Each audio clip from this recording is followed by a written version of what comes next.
First, they get you in, it's like an ad in the paper you read, and it's like, if you have managerial skills and would like to make great money, we want you. So it's like, oh, you have no idea what you're going in for. So you go down, and they show you this video with William Shatner in it, and he's like, you can make tons of money if you go with this company, and they still don't tell you what the company is. You're all excited because you're going to make, they tell you, you're going to make, what was it, like $3,000 a week easily on a bad week was almost the promise they gave you. It's all commission, so the next day you come back and it's like, all right, people may be laughing at you, but this is a great company, it's Kirby, and then right then half the guys get up and walk out. But I'm like, I don't know what's the big deal with Kirby vacuums, but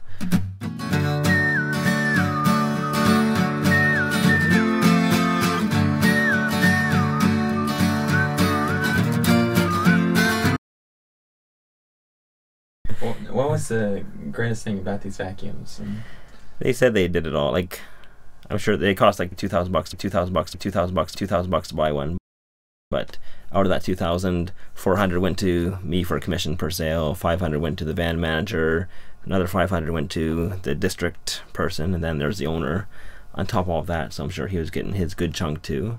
But they vacuumed carpets, they shampooed carpets. You can have it be an air blower, you can have it be spray painting. If you put it on the blow section, you could paint this little jug and it would spray paint the house. They said it was like 20 things in one, but pretty much it's a vacuum cleaner that cost $2,000.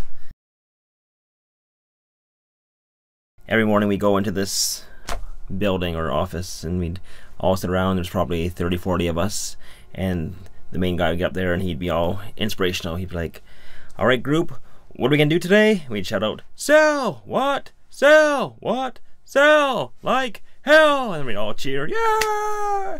And it's like, all right, everyone, come on, it's time for that Kirby song. So I'm not sure, I think it was just no instruments at all, but it was, I've got the spirit of Kirby deep in my heart. And then it's like, where? Deep in my heart. Where? Deep in my heart. I got the spirit of Kirby deep in my heart, down in the depths of my soul. We'd have 30 grown men and women in there just singing a song. Oh, and another song which I forget, like if someone did something stupid, like if they had a sale and they lost it, like they didn't do something, and then everyone's saying, root toot toot, root toot toot, he's a newt from the institute, he doesn't drink, he doesn't smoke, he is retarded. And they'd sing that song if anyone did something stupid. And that part, I just remember that actually from forgetting that for a long time. But and then when I sold my first two to my sister, my mom, it's like, yeah, so I got up there and I'm like, yeah, I sold one to my mom. They're like, family bomb! They'd yell out and family what? Bomb. Well, I'm not sure what that meant, but they all chanted it out at the same time. So, and our whole ploy to get into people's houses where we'd have these little gifts, and at my time the main gift was a Pyrex pie plate. And they always said houses that have plastic butterflies on them, those were the houses I always bought Kirby's.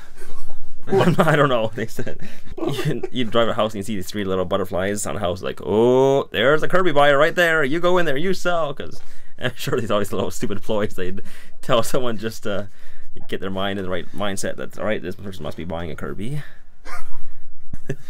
How often would you see a house with 3 plastic butterflies? Well, more often than you would think, I think. But I like the old ladies. Like they always sent me in because they said I had a good rapport with them. But I just liked their company, so I'd go in. She's like, "Oh, you're such a good boy. I'm like, you want some tea?" So I sit down and have this tea with this old lady, and then they bring in the closer, who would be the high pressure guy, and he was like, "You like Ken, don't you?" And she's like, "Oh yes, he's a sweet boy." And he's like, "You don't want Ken to go hungry tonight, do you?" and I'm like, "Oh shoot!" I'm like, "Don't buy." So how much did you actually make during that time? I made $1,500 the first weekend, and then that was it for 6 months. Nothing else. So plus I had to pay for pie plates that I gave away. So well, yeah, I lost money overall, I'm sure. What was the last straw that you said, like, oh, I'm done? Just money.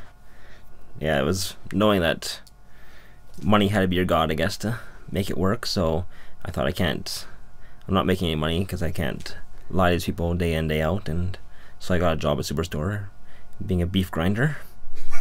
which is a step up, I thought, in my books. And